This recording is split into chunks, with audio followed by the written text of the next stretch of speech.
ಕಾಂಗ್ರೆಸ್ ನಾಯಕನ ವಿರುದ್ಧವೇ ಕೈ ಕಾರ್ಯಕರ್ತೆ ದೂರನ್ನು ಕೊಟ್ಟಿದ್ದಾರೆ. ಮಾಜಿ ಸಚಿವ ಎಚ್.ಎಂ. ರೇವಣ್ಣ ವಿರುದ್ಧ ಹಲ್ಲೆ, ಜಾತಿ ನಿಂದನೆಯ ಆರೋಪವನ್ನು ಮಾಡಿದ್ದಾರೆ. ನಿನ್ನೆ ಕೆಕೆ ಗೆಸ್ಟ್ ಹೌಸ್ನಲ್ಲಿ ಹಲ್ಲೆಯನ್ನು ನಡೆಸಿ ನಿಂದಿಸಿದ್ದಾರೆ ಎನ್ನುವಂತಹ ಆರೋಪ. ಹೈಗ್ರೌಂಡ್ಸ್ ಪೊಲೀಸ್ ಠಾಣೆಯಲ್ಲಿ ದೂರು ದಾಖಲಾಗಿದೆ. ಕಾಂಗ್ರೆಸ್ ಕಾರ್ಯಕರ್ತೆ ನಂದಿನಿ ನಾಗರಾಜ್ರಿಂದ ದೂರು ದಾಖಲಾಗಿರುವಂಥದ್ದು. ವಿಡಿಯೋವೊಂದನ್ನು ಕೂಡ ಈಗ ಹಲ್ಲೆಗೊಳಗಾಗಿದ್ದಾರೆ ಎನ್ನಲಾದಂತಹ ಮಹಿಳೆ ರಿಲೀಸ್ ಮಾಡಿದ್ದಾರೆ. ನೋಡಿ ಓಕೆ ಅಲ್ಲ ಒಂದು ನಿಮಿಷ ಒಂದು ಸೆಕೆಂಡ್ ಇದು ನಾನು ಕಳಿಸ್ತೀನಿ ರಾಹುಲ್ ಗಾಂಧಿಗೆ ಎಕ್ಸ್ಪ್ಲೇಟ್ ಮಾಡಿ ನಾನು ಕಳಿಸ್ಬೇಕಾಗುತ್ತೆ.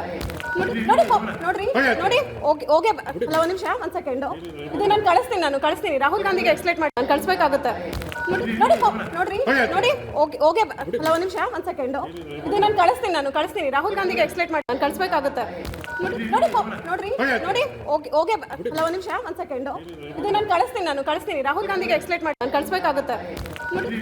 ನೋಡ್ರಿ ಓಕೆ ಅಲ್ಲ ಒಂದು ನಿಮಿಷ ಒಂದು ಸೆಕೆಂಡ್ ಇದು ನಾನು ಕಳಿಸ್ತೀನಿ ರಾಹುಲ್ ಗಾಂಧಿಗೆ ಎಕ್ಸ್ಪ್ಲೇಟ್ ಮಾಡಿ ನಾನು ಕಳಿಸ್ಬೇಕಾಗುತ್ತೆ. ನೋಡ್ರಿ ಓಕೆ ಅಲ್ಲ ಒಂದು ನಿಮಿಷ ಒಂದು ಸೆಕೆಂಡ್ ಇದು ನಾನು ಕಳಿಸ್ತೀನಿ ರಾಹುಲ್ ಗಾಂಧಿಗೆ ಎಕ್ಸ್ಪ್ಲೇಟ್ ಮಾಡಿ ನಾನು ಕಳಿಸ್ಬೇಕಾಗುತ್ತೆ. ನೋಡ್ರಿ ಓಕೆ ಅಲ್ಲ ಒಂದು ನಿಮಿಷ ಒಂದು ಸೆಕೆಂಡ್ ಇದು ನಾನು ಕಳಿಸ್ತೀನಿ ರಾಹುಲ್ ಗಾಂಧಿಗೆ ಎಕ್ಸ್ಪ್ಲೇಟ್ ಮಾಡಿ ನಾನು ಕಳಿಸ್ಬೇಕಾಗುತ್ತೆ. ತಮ್ಮದೇ ಪಕ್ಷದ ಕಾರ್ಯಕರ್ತೆಯ ಮೇಲೆ ಹಲ್ಲೆಯನ್ನ ಮಾಡಿದ್ರ ಕಾಂಗ್ರೆಸ್ ನಾಯಕ ಅನ್ನುವಂತಹ ಪ್ರಶ್ನೆ. ಕಾಂಗ್ರೆಸ್ ಕಾರ್ಯಕರ್ತೆ ಈಗ ಹಲ್ಲೆಯ ವಿಚಾರಕ್ಕೆ, ಜಾತಿ ನಿಂದನೆಯ ವಿಚಾರಕ್ಕೆ ಪೊಲೀಸ್ ಠಾಣೆಯ ಮೆಟ್ಟಿಲೇರಿದ್ದಾರೆ. ಅದರ ಜೊತೆಗೆ ಮಾಜಿ ಸಚಿವರು, ಗ್ಯಾರಂಟಿ ಅನುಷ್ಠಾನದ ಸಮಿತಿಯ ಅಧ್ಯಕ್ಷರು ಆಗಿರುವಂತಹ ಎಚ್.ಎಂ. ರೇವಣ್ಣ ನನ್ನ ಮೇಲೆ ಹಲ್ಲೆಯನ್ನ ಮಾಡಿದ್ದಾರೆ ಅಂತ ಹೇಳಿ ವಿಡಿಯೋ ತುಣುಕೊಂದನ್ನ ರಿಲೀಸ್ ಕೂಡ ಮಾಡಿದ್ದಾರೆ. ಅದನ್ನ ನೀವು ಸ್ಕ್ರೀನ್ ಮೇಲೂ ಕೂಡ ಗಮನಿಸಿದ್ದೀರಿ. ಎಚ್.ಎಂ. ರೇವಣ್ಣ ವಿರುದ್ಧ ಹಲ್ಲೆ, ಜಾತಿ ನಿಂದನೆಯ ಆರೋಪ ಕೇಳಿ ಬಂದಿದೆ. ನಿನ್ನೆ ಕೆಕೆ ಗೆಸ್ಟ್ ಹೌಸ್ ಅಂದ್ರೆ ಕುಮಾರಕೃಪದಲ್ಲಿ ಭೇಟಿಗೆ ತೆರಳಿರ್ತಾರೆ ಕೈ ಕಾರ್ಯಕರ್ತೆ. ಈ ವೇಳೆ ಮೊಬೈಲ್ ಅನ್ನು ಕಸಿದುಕೊಂಡು ಹಲ್ಲೆಯನ್ನ ಮಾಡಿರುವಂತಹ ಆರೋಪ ಇದಾಗಿದೆ. ಅವಾಚ್ಯ ಶಬ್ದಗಳಿಂದ ನಿಂದಿಸಿದ್ದಾರೆ ಅಂತೇಳಿ ದೂರನ್ನ ಕೊಟ್ಟಿದ್ದಾರೆ ಕೈ ಕಾರ್ಯಕರ್ತೆ. ಎಚ್.ಎಂ. ರೇವಣ್ಣ ವಿರುದ್ಧ ಹಲ್ಲೆ, ಜಾತಿ ನಿಂದನೆಯ ಆರೋಪದ ವಿಚಾರಕ್ಕೆ ಸಂಬಂಧಪಟ್ಟಂತೆ ಈಗ ಅವರದ್ದೇ ಪಕ್ಷದ ಕಾರ್ಯಕರ್ತೆಯೊಬ್ಬರು ಪೊಲೀಸ್ ಠಾಣೆಯ ಮೆಟ್ಟಿಲೇರಿದ್ದಾರೆ. ದೂರನ್ನು ಕೂಡ ಕೊಡ್ಲಿಕ್ಕೆ ಮುಂದಾಗಿದ್ದಾರೆ. ನಿನ್ನೆ ಮಧ್ಯಾಹ್ನ ಕುಮಾರಕೃಪದಲ್ಲಿ ಹಲ್ಲೆಯನ್ನ ಮಾಡಿದ್ದಾರೆ ಕಾಂಗ್ರೆಸ್ ನಾಯಕ ಅಂಥೇಳಿ ದೂರನ್ನು ಕೊಟ್ಟಿದ್ದಾರೆ. ಒಂದು ಕಡೆ ಕಂಪ್ಲೇಂಟ್ ಕಾಪಿಯನ್ನು ನೀವು ಗಮನಿಸ್ತಾ ಇದ್ದೀರಿ ಸ್ಕ್ರೀನ್ ಮೇಲೆ. ಮತ್ತೊಂದು ಕಡೆ ಮಾಜಿ ಸಚಿವರು ತಮ್ಮದೇ ಪಕ್ಷದ ಕಾರ್ಯಕರ್ತೆಯ ಮೇಲೆ ಹಲ್ಲೆ ಮಾಡಿದ್ದಾರೆ ಅನ್ನುವಂತಹ ವಿಚಾರಕ್ಕೆ ಸಂಬಂಧಪಟ್ಟಂತೆ ಅವರದ್ದೇ ಪಕ್ಷದ ಕಾರ್ಯಕರ್ತೆ ರಿಲೀಸ್ ಮಾಡಿರುವಂತಹ ವಿಡಿಯೋವನ್ನು ಕೂಡ ಗಮನಿಸ್ತಾ ಇದ್ದೀರಿ. ನಿನ್ನೆ 3:30 ಸುಮಾರಿಗೆ ರೂಮ್ ನಂಬರ್ 2ರಲ್ಲಿ ರೇವಣ್ಣ ಊಟ ಮಾಡ್ತಾ ಇರ್ತಾರೆ. ಈ ವೇಳೆ ಅವರನ್ನು ಭೇಟಿಯಾಗಿ ಮಾತನಾಡಿಸಲಿಕ್ಕೆ ಕಾರ್ಯಕರ್ತೆ ತೆರಳಿರ್ತಾರೆ. ಆ ಸಂದರ್ಭದಲ್ಲಿ ಹಲ್ಲೆ ಆಗಿದೆ ಎನ್ನುವಂತಹ ಆರೋಪ. ಮತ್ತಷ್ಟು ಡೀಟೇಲ್ಸ್ ಅನ್ನು ಕೊಡ್ತಾರೆ ಸುಖೇಶ್, ನೇರ ಸಂಪರ್ಕದಲ್ಲಿ ಜಾಯಿನ್ ಆಗಿದ್ದಾರೆ. ಸುಖೇಶ್, ಅವರದ್ದೇ ಪಕ್ಷದ ಕಾರ್ಯಕರ್ತೆ ಕೈ ನಾಯಕನ ವಿರುದ್ಧ ಗಂಭೀರ ಆರೋಪವನ್ನು ಮಾಡಿರುವಂಥದ್ದು. ಈ ಆರೋಪದ ಹಿನ್ನೆಲೆ ಏನು, ಜೊತೆಗೆ ಕಂಪ್ಲೇಂಟ್ನಲ್ಲಿ ಯಾವೆಲ್ಲ ಅಂಶಗಳನ್ನು ಉಲ್ಲೇಖಿಸಲಾಗಿದೆ, ಡೀಟೇಲ್ಸ್ ಕೊಡಬಹುದಾ ಅಂತ? ಪ್ರೇಮ್, ಪ್ರಮುಖವಾಗಿ ಮಾಜಿ ಸಚಿವರು ಮತ್ತು ಕಾಂಗ್ರೆಸ್ನ ಗ್ಯಾರಂಟಿ ಅನುಷ್ಠಾನ ಸಮಿತಿಯ ಅಧ್ಯಕ್ಷರು ಕೂಡ ಆಗಿರುವಂಥ ಎಚ್.ಎಂ. ರೇವಣ್ಣ ಅವರ ವಿರುದ್ಧ ಆರೋಪವನ್ನು ಮಾಡಿರುವಂಥದ್ದು. ಮತ್ತು ಆರೋಪ ಮಾಡ್ತಾ ಇರುವಂಥ ಮಹಿಳೆ ಕೂಡ, ಅಂದರೆ ನಾವು ಕಾಂಗ್ರೆಸ್ ಕಾರ್ಯಕರ್ತೆ ಅನ್ನುವಂಥದ್ದು ಕೂಡ ಹೇಳ್ತಾ ಇರುವಂಥದ್ದು. ನಿನ್ನೆ ಕೆಕೆ ಗೆಸ್ಟ್ ಹೌಸ್ನಲ್ಲಿ ಭೇಟಿ ಮಾಡಿದಂಥ ಸಂದರ್ಭದಲ್ಲಿ ಮಾತನಾಡುವಾಗ ಮೊಬೈಲ್ನಲ್ಲಿ ಆ ಮಾತುಗಳನ್ನು ರೆಕಾರ್ಡ್ ಮಾಡ್ಕೊಳ್ತಾ ಇದ್ರು ಆ ಮಹಿಳೆ ಅನ್ನುವಂಥದ್ದು. ಆ ಕಾರಣಕ್ಕಾಗಿ ಆಕ್ರೋಶದಿಂದ ಮೊಬೈಲ್ಗೆ ಹೊಡೆಯುವ ಪ್ರಯತ್ನ ಮಾಡಿದ್ರು. ಅದು ಅವರಿಗೆ ತಾಗಿದೆ, ಅವ್ರ ಮೇಲೆ ಹಲ್ಲೆ ಆಗಿದೆ ಅನ್ನುವಂಥ ಆರೋಪವನ್ನು ಮಾಡಿ ಅವರು ಹೈಗ್ರೌಂಡ್ಸ್ ಪೊಲೀಸ್ ಠಾಣೆಯಲ್ಲಿ ದೂರನ್ನು ಕೂಡ ದಾಖಲಿಸಿದ್ದಾರೆ ಅನ್ನುವಂಥದ್ದು. ಆ ಮಹಿಳೆ ಕಾಂಗ್ರೆಸ್ ಕಾರ್ಯಕರ್ತೆ ಮತ್ತು ಪರಿಚಯ ಇದ್ದ ಕಾರಣಕ್ಕೆ ಮಾತಾಡಲಿಕ್ಕೆ ಹೋಗಿದ್ರು ಅನ್ನುವಂಥದ್ದು ಒಂದು ವಿಚಾರ. ಆದರೆ ರೇವಣ್ಣ ಅವರು ಸಂಪರ್ಕ ಮಾಡೋ ಪ್ರಯತ್ನವನ್ನು ಕೂಡ ಮಾಡಿದ್ರು. ಆದರೆ ಗೊತ್ತಿದೆ ಆ ಮಹಿಳೆ ಆದರೆ ಅವರೇನೋ ರೆಕಾರ್ಡ್ ಮಾಡ್ಕೊಳ್ತಿದ್ರು, ಏನಕ್ಕೆ ಅನ್ನೋ ರೀತಿಯಲ್ಲಿ ಪ್ರತಿಕ್ರಿಯಿಸಿದೆ ಅನ್ನುವಂಥ ರೀತಿಯಲ್ಲಿ ಹೇಳಿದ್ದಾರೆ ಅನ್ನುವಂಥದ್ದು. ಆದರೆ ದೂರನ್ನು ಇದು ಕೂಡ FIR ದಾಖಲಾಗಿಲ್ಲ ಅನ್ನುವಂಥದ್ದು ಕೂಡ ಪ್ರಮುಖವಾಗುತ್ತೆ. ಆದರೆ ಯಾವ ವಿಚಾರವನ್ನು ಮಾತಾಡಲಿಕ್ಕೆ ಹೋಗಿದ್ರು ಅನ್ನೋದ್ರ ಬಗ್ಗೆ ಒಂದು ಸ್ಪಷ್ಟತೆ ಇದುವರೆಗೂ ಕೂಡ ಸಿಕ್ಕಿಲ್ಲ. ಪ್ರೇಮ್, ಸುಖೇಶ್, ಈಗ ಕಾರ್ಯಕರ್ತೆ ಹೇಳ್ತಾ ಇರುವಂತಹದ್ದು ನನ್ನ ಮೇಲೆ ನಾಯಕರು ಹಲ್ಲೆ ಮಾಡಿದ್ರು, ಜಾತಿ ನಿಂದನೆಯನ್ನ ಮಾಡಿದ್ರು ಅಂತ. ಬಟ್ ಇದಕ್ಕೆ ರೇವಣ್ಣ ವರ್ಷನ್ ಏನು? ಅವರೇನಾದ್ರೂ ಅವರ ಮೇಲೆ ಬಂದಿರುವಂತಹ ಆರೋಪಕ್ಕೆ ಪ್ರತಿಕ್ರಿಯೆ ಕೊಡುವಂತಹ ಕೆಲಸ ಮಾಡಿದಾರಾ ಹೇಗೆ ಅಂತ? ಖಂಡಿತ ಅವರು ಸಂಪರ್ಕ ಮಾಡುವಂಥ ಪ್ರಯತ್ನವನ್ನು ಮಾಡಿದ್ವಿ. ಆ ವಿಚಾರದಲ್ಲಿ ಮಾತಾಡೋಕೆ ಏನೂ ಇಲ್ಲ, ಅದು ಬಂದಿದ್ರು ಅಷ್ಟೇ ಅನ್ನುವಂಥ ಪ್ರತಿಕ್ರಿಯೆ ಅವರು ಕೊಟ್ಟಿರುವಂಥ ಸದ್ಯಕ್ಕೆ.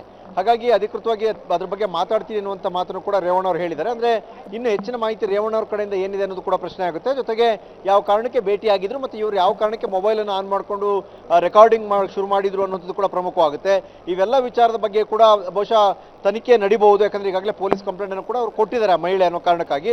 ಜೊತೆಗೆ ರೇವಣ್ಣ ಅವರು ತಮ್ಮ ವರ್ಷನ್ ಏನು ಅನ್ನೋ ಕೂಡ ಮಾತಾಡ್ತೀನಿ ಅಂತ ಹೇಳಿದರೆ, ಬಟ್ ಯಾವಾಗ ಏನು ಅಧಿಕೃತವಾಗಿ ತಿಳಿಸಿಲ್ಲ. Prem. Okay, thank you Sukesh ತಮ್ಮೆಲ್ಲ ಮಾಹಿತಿಗಾಗಿ. ನಿನ್ನೆ ಮಧ್ಯಾಹ್ನ 3:30 ಸುಮಾರಿಗೆ ರೂಮ್ ನಂಬರ್ 2ರಲ್ಲಿ ರೇವಣ್ಣ ಊಟ ಮಾಡ್ತಾ ಇದ್ದಂತಹ ಸಂದರ್ಭದಲ್ಲಿ ಈ ಮಹಿಳೆ ಎಂಟ್ರಿ ಆಗ್ತಾರೆ. ಅವರೀಗ ನಾನು ಕಾಂಗ್ರೆಸ್ ಪಕ್ಷದ ಕಾರ್ಯಕರ್ತೆ ಅಂತ ಹೇಳಿಕೊಳ್ತಾ ಇದ್ದಾರೆ. ನನ್ನ ಮೇಲೆ ರೇವಣ್ಣ ಜಾತಿ ನಿಂದನೆಯನ್ನ ಮಾಡಿದ್ದಾರೆ, ಹಲ್ಲೆಯನ್ನ ಮಾಡಿದ್ದಾರೆ, ನನ್ನ ಕೈ ಕೂಡ ಫ್ರಾಕ್ಚರ್ ಆಗಿದೆ ಅನ್ನುವಂತಹ ವಿಚಾರವನ್ನ ಪ್ರಸ್ತಾಪಿಸಿದ್ದಾರೆ. ಇದೇ ವಿಚಾರಕ್ಕೆ ಸಂಬಂಧಪಟ್ಟಂತೆ ಠಾಣೆಯ ಮೆಟ್ಟಿಲು ಕೂಡ ಏರಿದ್ದಾರೆ. ಕಳಿಸ್ಬೇಕಾಗುತ್ತೆ. ನೋಡ್ರಿ ಓಕೆ ಅಲ್ಲ, ಒಂದ್ ನಿಮಿಷ, ಒಂದ್ ಸೆಕೆಂಡ್. ಇದು ನಾನು ಕಳಿಸ್ತೀನಿ ರಾಹುಲ್ ಗಾಂಧಿಗೆ ಎಕ್ಸ್ಪ್ಲೇಟ್ ಮಾಡಿ. ನಾನು ಕಳಿಸ್ಬೇಕಾಗುತ್ತೆ. ನೋಡಿ ಓಕೆ ಅಲ್ಲ, ಒಂದ್ ನಿಮಿಷ, ಒಂದ್ ಸೆಕೆಂಡ್. ಇದು ನಾನು ಕಳಿಸ್ತೀನಿ ರಾಹುಲ್ ಗಾಂಧಿಗೆ ಎಕ್ಸ್ಪ್ಲೇಟ್ ಮಾಡಿ. ನಾನು ಕಳಿಸ್ಬೇಕಾಗುತ್ತೆ. ನೋಡ್ರಿ ಓಕೆ ಅಲ್ಲ, ಒಂದ್ ನಿಮಿಷ, ಒಂದ್ ಸೆಕೆಂಡ್. ಇದು ನಾನು ಕಳಿಸ್ತೀನಿ ರಾಹುಲ್ ಗಾಂಧಿಗೆ ಎಕ್ಸ್ಪ್ಲೇಟ್ ಮಾಡಿ. ನಾನು ಕಳಿಸ್ಬೇಕಾಗುತ್ತೆ. ನೋಡ್ರಿ ಓಕೆ ಅಲ್ಲ, ಒಂದ್ ನಿಮಿಷ, ಒಂದ್ ಸೆಕೆಂಡ್. ಇದು ನಾನು ಕಳಿಸ್ತೀನಿ ರಾಹುಲ್ ಗಾಂಧಿಗೆ ಎಕ್ಸ್ಪ್ಲೇಟ್. ಆ ಮಹಿಳೆ ಯಾರು, ಯಾಕಾಗಿ ರೇವಣ್ಣ ಅವರ ಬಳಿ ಹೋಗಿದ್ರು, ಆ ಸಂದರ್ಭದಲ್ಲಿ ಯಾಕೆ ವಿಡಿಯೋ ಮಾಡ್ಕೊಳ್ಳೋದಕ್ಕೆ ಮುಂದಾದ್ರು, ಅದನ್ನ ನೋಡಿ ರೇವಣ್ಣ ಯಾಕೆ ಸಿಟ್ಟಾದ್ರು, ಇವೆಲ್ಲವೂ ಕೂಡ ಈಗ ಈ ವಿಡಿಯೋ ಸುತ್ತ ಎದ್ದಿರುವಂತಹ ಪ್ರಶ್ನೆಗಳು. ಇದಕ್ಕೆ ರೇವಣ್ಣ ಅವರು ಇಲ್ಲಾಂದ್ರೆ ಆ ಕಾರ್ಯಕರ್ತೆ ಕ್ಲಾರಿಫಿಕೇಶನ್ ಅನ್ನ ಕೊಡಬೇಕಾಗುತ್ತೆ. ಬಟ್ ಈಗ ಕಾಂಗ್ರೆಸ್ ಕಾರ್ಯಕರ್ತೆ ಅಂತ ಹೇಳಿಕೊಳ್ತಾ ಇರುವಂತಹ ಆ ಮಹಿಳೆ ಹೇಳ್ತಾ ಇರುವಂತದ್ದು ಜಾತಿ ನಿಂದನೆಯನ್ನ ಮಾಡಿದ್ದಾರೆ, ನನ್ನ ಮೇಲೆ ಹಲ್ಲೆಯನ್ನ ಮಾಡಿದ್ದಾರೆ ಅನ್ನುವಂತಹ ವಿಚಾರವನ್ನ ಪ್ರಸ್ತಾಪಿಸ್ತಾ ಇದ್ದಾರೆ. ಯಾಕಾಗಿ ಹಲ್ಲೆ ಮಾಡಿದ್ರು, ಯಾಕಾಗಿ ಜಾತಿ ನಿಂದನೆ ಮಾಡಿದ್ರು, ಯಾಕಾಗಿ ಆ ಮಹಿಳೆ ಕೆಕೆ ಗೆಸ್ಟ್ ಹೌಸಿಗೆ 3:30 ಸಮಯಕ್ಕೆ ಅಲ್ಲಿಗೆ ಹೋಗಿದ್ರು, ಎಲ್ಲವೂ ಕೂಡ ಈಗಿರುವಂತಹ ಪ್ರಶ್ನೆಗಳು. ಅದಕ್ಕೆ ಕಾಲವೇ ಉತ್ತರವನ್ನು ಕೊಡಬೇಕಾಗುತ್ತೆ. ರೇವಣ್ಣ ಅವರು ಇಲ್ಲಾಂದ್ರೆ ಈಗ ಏನು ಹಲ್ಲೆ ಆಗಿದೆ ಅಂತ ಹೇಳಿಕೊಳ್ತಾ ಇದ್ದಾರೆ ಮಹಿಳೆ, ಅವರು ಕ್ಲಾರಿಫೈ ಮಾಡಬೇಕಾದಂತಹ ವಿಚಾರ. ಬಟ್ ಈಗ ಇದೇ ವಿಚಾರವನ್ನು ಇಟ್ಕೊಂಡು ಈಗ ಪೊಲೀಸ್ ಠಾಣೆಯ ಮೆಟ್ಟಿಲನ್ನು ಆ ಮಹಿಳೆ ಏರಿರುವಂಥದ್ದು. ಅವರು ಕಾಂಗ್ರೆಸ್ ಪಕ್ಷದ ಕಾರ್ಯಕರ್ತೆ ಅಂತ ಹೇಳಿಕೊಳ್ತಾ ಇದ್ದಾರೆ. ಹಾಗಾಗಿ ಏನೆಲ್ಲ ಬೆಳವಣಿಗೆಗಳಾಗುತ್ತೆ ಮುಂದಿನ ದಿನಗಳಲ್ಲಿ ಅನ್ನೋದು ಈಗಿರುವಂತಹ ಪ್ರಶ್ನೆ. ಈಗ ಪೊಲೀಸರು NCR ಅನ್ನು ದಾಖಲು ಮಾಡಿಕೊಂಡಿದ್ದಾರೆ ಹೈಗ್ರೌಂಡ್ ಪೊಲೀಸ್ ಠಾಣೆಯಲ್ಲಿ ಅನ್ನೋದು ಗೊತ್ತಾಗ್ತಾ ಇರುವಂಥದ್ದು. ಬಟ್ ಇದಕ್ಕೆ ರೇವಣ್ಣ ಅವರ ಪ್ರತಿಕ್ರಿಯೆ ಏನು, ಅವರ ವರ್ಷನ್ ಏನು ಅನ್ನೋದು ಕೂಡ ಮುಖ್ಯವಾಗುತ್ತೆ. ಆ ಮಹಿಳೆ ಮೊದಲೇ ಗೊತ್ತಿತ್ತ, ಯಾಕಾಗಿ ಅವರು KK ಗೆಸ್ಟ್ ಹೌಸಿಗೆ ಬಂದಿದ್ರು, ಬಂದಂತಹ ಸಂದರ್ಭದಲ್ಲಿ ಏನಾಯಿತು, ಅದಾದ ಮೇಲೆ ಯಾಕೆ ಅವರು ಈ ರೀತಿಯ ಆರೋಪವನ್ನು ಮಾಡಿದ್ರು, ಇವೆಲ್ಲವೂ ಕೂಡ ಈಗ ಈ ಪ್ರಕರಣದಲ್ಲಿ ಅಥವಾ ಈ ವಿಡಿಯೋ ರಿಲೀಸ್ ಆದ ಬೆನ್ನಲ್ಲೇ ಮುನ್ನೆಲೆಗೆ ಬರ್ತಾ ಇರುವಂತಹ ಪ್ರಶ್ನೆಗಳು. ಇದು ನಾನು ಕಳಿಸ್ತೀನಿ ರಾಹುಲ್ ಗಾಂಧಿಗೆ ಎಕ್ಸ್ಪ್ಲೇಟ್ ಮಾಡಿ. ನಾನು ಕಳಿಸ್ಬೇಕಾಗುತ್ತೆ. ನೋಡ್ರಿ ಓಕೆ ಅಲ್ಲ, ಒಂದ್ ನಿಮಿಷ, ಒಂದ್ ಸೆಕೆಂಡ್. ಇದು ನಾನು ಕಳಿಸ್ತೀನಿ ರಾಹುಲ್ ಗಾಂಧಿಗೆ ಎಕ್ಸ್ಪ್ಲೇಟ್ ಮಾಡಿ. ನಾನು ಕಳಿಸ್ಬೇಕಾಗುತ್ತೆ. ನೋಡ್ರಿ ಓಕೆ ಅಲ್ಲ, ಒಂದ್ ನಿಮಿಷ, ಒಂದ್ ಸೆಕೆಂಡ್. ಇದು ನಾನು ಕಳಿಸ್ತೀನಿ ರಾಹುಲ್ ಗಾಂಧಿಗೆ ಎಕ್ಸ್ಪ್ಲೇಟ್ ಮಾಡಿ. ನಾನು ಕಳಿಸ್ಬೇಕಾಗುತ್ತೆ. ನೋಡ್ರಿ ಓಕೆ ಅಲ್ಲ, ಒಂದ್ ನಿಮಿಷ, ಒಂದ್ ಸೆಕೆಂಡ್. ಇದು ನಾನು ಕಳಿಸ್ತೀನಿ ರಾಹುಲ್ ಗಾಂಧಿಗೆ ಎಕ್ಸ್ಪ್ಲೇಟ್ ಮಾಡಿ. ನಾನು ಕಳಿಸ್ಬೇಕಾಗುತ್ತೆ. ನೋಡ್ರಿ ಓಕೆ ಅಲ್ಲ, ಒಂದ್ ನಿಮಿಷ, ಒಂದ್ ಸೆಕೆಂಡ್. ಇದು ನಾನು ಕಳಿಸ್ತೀನಿ ರಾಹುಲ್ ಗಾಂಧಿಗೆ ಎಕ್ಸ್ಪ್ಲೇಟ್ ಮಾಡಿ. ನಾನು ಕಳಿಸ್ಬೇಕಾಗುತ್ತೆ.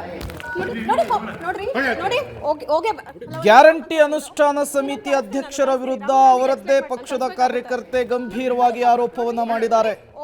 ಮಾಜಿ ಸಚಿವ ಕಾಂಗ್ರೆಸ್ ನಾಯಕ ಗ್ಯಾರಂಟಿ ಅನುಷ್ಠಾನದ ಸಮಿತಿ ಅಧ್ಯಕ್ಷ HM ರೇವಣ್ಣ ನನ್ನ ಮೇಲೆ ಹಲ್ಲೆಯನ್ನ ಮಾಡಿದ್ದಾರೆ, ಜಾತಿ ನಿಂದನೆಯನ್ನ ಮಾಡಿದ್ದಾರೆ, ನನ್ನ ಮೊಬೈಲ್ ಅನ್ನ ಕಸಿದುಕೊಳ್ಳುವುದಕ್ಕೆ ಬಂದಿದ್ರು ಅನ್ನುವಂತಹ ವಿಚಾರವನ್ನ ಪ್ರಸ್ತಾಪಿಸಿದ್ದಾರೆ. ಹಾಗಾದ್ರೆ HM ರೇವಣ್ಣ ಅವರು ಯಾಕಾಗಿ ಹೀಗೆ ನಡೆದುಕೊಂಡರು, ಅದರ ಜೊತೆಗೇನೆ KK ಗೆಸ್ಟ್ ಹೌಸಿಗೆ ಆ ಕಾರ್ಯಕರ್ತೆ ಹೋಗಿದ್ದು ಯಾಕಾಗಿ, ಯಾವ ವಿಚಾರಕ್ಕೆ ಈ ಕ್ಲಾಶ್ ಆಗಿದ್ದು, ಅದು ಈಗಿರುವಂತಹ ಪ್ರಶ್ನೆ. ಅವರದ್ದೇ ಪಕ್ಷದ ನಾಯಕನ ವಿರುದ್ಧ ಕಾರ್ಯಕರ್ತೆಯೊಬ್ಬರು ಗಂಭೀರವಾಗಿ ಆರೋಪ ಮಾಡ್ತಾ ಇದ್ದಾರೆ. ನೋಡ್ರಿ ಓಕೆ ಅಲ್ಲ, ಒಂದ್ ನಿಮಿಷ, ಒಂದ್ ಸೆಕೆಂಡ್. ಇದು ನಾನು ಕಳಿಸ್ತೀನಿ ರಾಹುಲ್ ಗಾಂಧಿಗೆ ಎಕ್ಸ್ಪ್ಲೇಟ್ ಮಾಡಿ. ನಾನು ಕಳಿಸ್ಬೇಕಾಗುತ್ತೆ. ನೋಡ್ರಿ ಓಕೆ ಅಲ್ಲ, ಒಂದ್ ನಿಮಿಷ, ಒಂದ್ ಸೆಕೆಂಡ್. ಇದು ನಾನು ಕಳಿಸ್ತೀನಿ ರಾಹುಲ್ ಗಾಂಧಿಗೆ ಎಕ್ಸ್ಪ್ಲೇಟ್ ಮಾಡಿ. ನಾನು